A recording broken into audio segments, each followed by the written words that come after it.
Meet Andrew Green.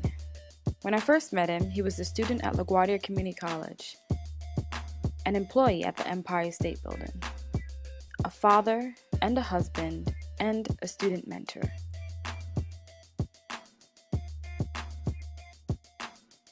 Everyone in his circle had great things to say about him. Respects to someone who's young, starting college, and then he has this wonderful story to share, and every time you meet with him, he's just so warm. Everybody that know him worldwide can tell you he's a wonderful kid. Andrew is the epitome of giving back to the community. Corey's positive energy is contagious, and I say it in the most humble way, that he inspires me to be better. Andrew, also known as Corey, hasn't always been the person he is today. His path to success is quite unconventional. I entered his world to discover how he went from prison to NYU. Just got off the bus right now. We're on Astoria Boulevard. We're about to revisit my first home. I kind of grew up on this block right here, running around, jumping on the cars, playing tag. What's happening? That's you right there? Yeah, man. What's good, champ? That it was you. How are you? Good. Looking good. Some of Andrew's neighbors hadn't seen him in over 8 years. Well, like 9,000 is on me. So you were in prison for how long? I was locked up for 8 years. Yeah, you was there for a minute. Mm-hmm. I remember the Oh, fucking this day is Corey? when- Corey you're talking about? Corey! Oh my God! You for real? Yes! Watch this lady here. Look Oh at my his face. Look at his face. Oh, because he was a baby! She like Corey, yeah, what's up? Corey, skinny, tiny little Corey. Yeah. Oh my God, yes! I remember the day it happened. Oh, Corey! You're going to NYU? I'm going to NYU. Oh my God, That's that's what's up. fantastic. So now you're going to leave all this behind? So I was really raised from start in this apartment right there. And my mom was a hard-working lady from college. She went to the Army and she worked hard. Around the 80s is when the time crack cocaine hit. So in the process of this big drug epidemic hitting neighborhoods, the urban neighborhoods, the so-called ghettos, my mom fell victim and she became addicted to crack. Right now, if you look on the ground, you don't see no valves, you don't see no bags, but I can remember being little, just playing, just picking up different color crack valves, red ones, green ones, blue ones, yellow ones, orange ones. You got adults that'll tell you something about yourself. Your moms can't take care of you. You got your friends that'll be like, yo, your mom's a crackhead when you crack jokes. And then you start to understand what goes on in your neighborhood just by being outside every day. For a long time, I was mad and just like, why me? And then I went from a stage of like, why me, to like when I was like 14, 15, it was like, well, nobody don't care about my mother, so I'm gonna do the same thing everybody else is doing too, like. And I kind of like, that was kind of like my push to go outside and start selling drugs and start really breaking the law, because I was like, no one's worrying about me, so I'm gonna do me. Gordon, what's up? How you doing? I'm good. What's good? Corey, you look so good, Corey. I was just a reflection of you. I stopped playing basketball. I threw school out the window, and I just try to be the best, I guess, drug dealer or street person that I could be. No, you're not. What up? My man right here, Jeffrey. We grew up together like we like brothers too. You already know what it is. It's your motherfucking boy Q Life, aka Mr. Fly Guy, motherfucking 6 block. You know what I mean? Catch me on the smack.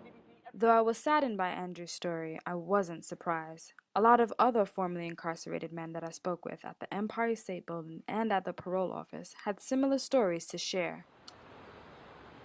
You know, I was in the street running wild. I ran with a guy named 50 Cent, the original one.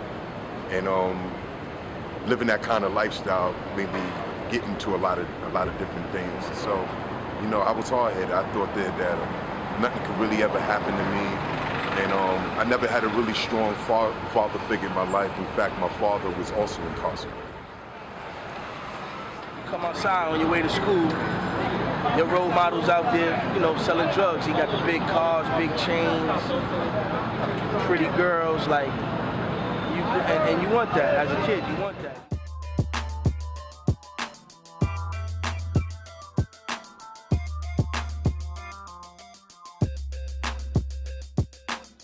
I spoke with several formerly incarcerated individuals that day, all male, all minorities, all sharing the all too familiar experience of prison life.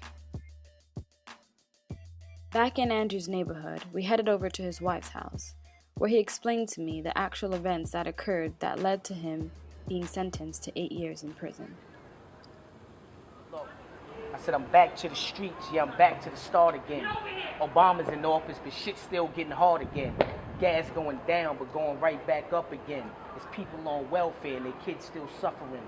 It's still black on black crime. Niggas spend most of their time beefing over nickels and dimes. I'm getting older and learn how to move a little better. A militant mind can get you a little more cheddar. To my niggas, let's stop beefing over these chicks. Keep your mind on some money or put some money to a brick. A black man can't live to see 25 no more. That's why I don't rob and steal and get high no more. I just smoke bones and This is my wife's house. When I met Andrew's son, I was delighted to see that his upbringing is going to be completely different to that of his dad's. Okay, so how old are you? 8. What school do you go to? St. Gabe's. St. Gabe's. Okay, what grade are you in? 3rd. Okay, cool. What are you guys learning about now? Science. Science, okay. Do you have a favorite subject? Science. Science is favorite subject.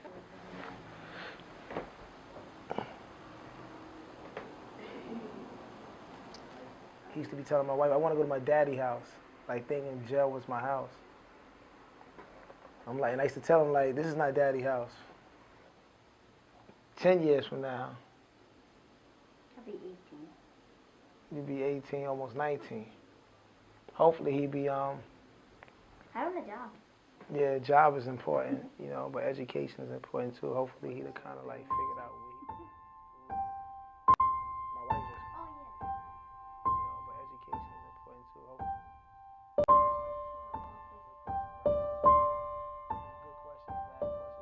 Andrew explained to me that a drug war erupted after some outside drug dealers started selling drugs in their neighborhood. Tensions continued to rise until the day that the incident occurred. So I came back to where the place to the place where I had the gun stashed there, and I went and got the gun. And by the time I came back, the dudes that was on the block, they wasn't no longer there. They had walked around the corner. So I kind of drove to the scene, and that's where the shooting took place at. And 2 people got shot. 1 person died. 1 person got shot in the foot. And I guess the other guys, that was just like 4 other guys around, they just got shot at. None of them got hit. And that ultimately led to, you know, me facing charges for assault, attempt murder, murder in the 2nd degree, weapon possessions, whole bunch of the list they charged us with. Andrew was ultimately charged with gun possession and sentenced to 8 years in prison. He expressed deep remorse for those he hurt. Though this incident was unfortunate, it was the beginning of positive change in Andrew's life and a big wake-up call. When I realized I had a son on the way, I was like, yo, I don't never want to leave my son or my child, you know, in this world alone, because I know this world can swallow a child. And once I figured out I was going to do 8 years, I kind of said, all right, 8 years is out my life, but let's make this the best of it. So when you come out, you be ready, not only to face society, but to be a father, to be a husband, to be a better friend, a better brother. H.O.L.L.A, which stands for How Our Lives Link All Together, is a youth mentoring program for young inner-city males, which Andrew and a few other formerly incarcerated men started while they were in prison.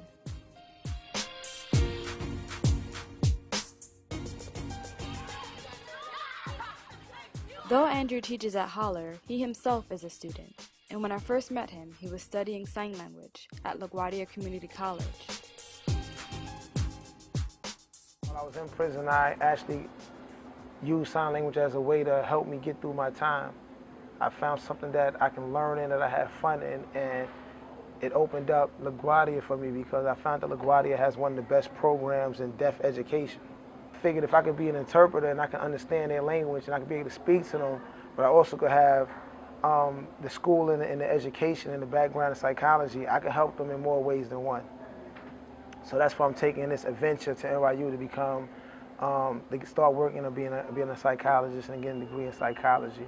Though Andrew is working toward a brighter future, he's constantly reminded of his past. On Van Dam Street and 47th Avenue. I go to school right here at LaGuardia Community College, and I'm a scholar in this institution here. And right across the street from the school is Queensboro Correctional Facility, where they house incarcerated men that wear the same color greens that I've been wearing that I wore 8 years out of my life. In addition to managing his academic life, Andrew must also report regularly to his parole officer and work part-time at the New York City Skyride.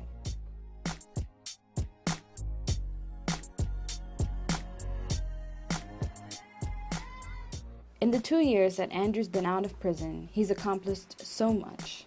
However, he still has to deal with the consequences of his past. He lives in a 3-quarter house with other formerly incarcerated men and must abide by the rules set by his parole officer. All the participants inside the program, when we leave in the morning, we have to sign out, and when we come in, we have to sign in. 5 or 6 brothers share the refrigerator, so everybody put their names on it, and we try to be as respectful as possible to each other's stuff. Okay, so this is the first floor. So we got a brother sleeping here, we got 2 brothers sleeping right there. Cameras is watching, so if you get caught out of place, you can easily be terminated from the redemption center. Brothers that's downstairs, they can't use the kitchen upstairs, and the brothers that's upstairs shouldn't be using the kitchen downstairs. Another camera right here, just in case that first one doesn't catch you, this one won't miss you. So this is how we open the microwave. After a tour of the Redemption Center, I spoke with Andrew for several hours. One thing that stood out during our conversation was his marriage. This is the 3rd floor bathroom. We got married on Rikers Island. I got locked up in 2002. We got married in 2003 on Rikers Island. Wow, so even through all of that, she's like, I still want to be with you. Yeah, she still want to be with me. Bag up there, checking us so we don't get no water on us while we taking a shower, We don't want to be taking a shower, but then taking a shower, right? The prison want to make sure, do you really got someone that loves you enough to really marry you? This is where I sleep at. As you can see, I got the Mets on the bed. I'm a Met fan. Sign this, notarize this, City Hall this, City Hall that. They make them work. Like, if you want to marry this guy in jail, you're going to really work to marry him in jail. What pushed me forward through is that I really loved him. I loved him from the day I met him. I just knew, before he knew, that this guy is special and people are not seeing what I see. So after she do all the little running around, she has to bring the paper back, and then they process the paper, and then they give you a date. We didn't even have wedding bands, but the date was set. So we got married. It took almost like 5 minutes. It was like 4 of us or 3 of us. With us, it was like 3 people getting married at the same time. So it was like one minister right there, and it's me and my wife holding hands. Somebody else and his wife holding hands. Somebody else and his wife holding hands. And he's like, you do, you do, you do. And then they gave us 30 minutes or an hour to sit. Honeymoon. To talk, and then the visit was over. Wow. And then I came to see you later on in that visit. That's something we talk about now. Like, we illegally married, paperwork, everything is official, legit, but just the wedding itself, like, it was it's kind of like not the one you want. So our conversation reminded me of the importance of the simple things in life, such as love, laughter, and friendship, and that with the right mixture of love and nurture, we all can blossom. After being released from prison, Andrew received the love and nurture in his life that he should have received as a young boy.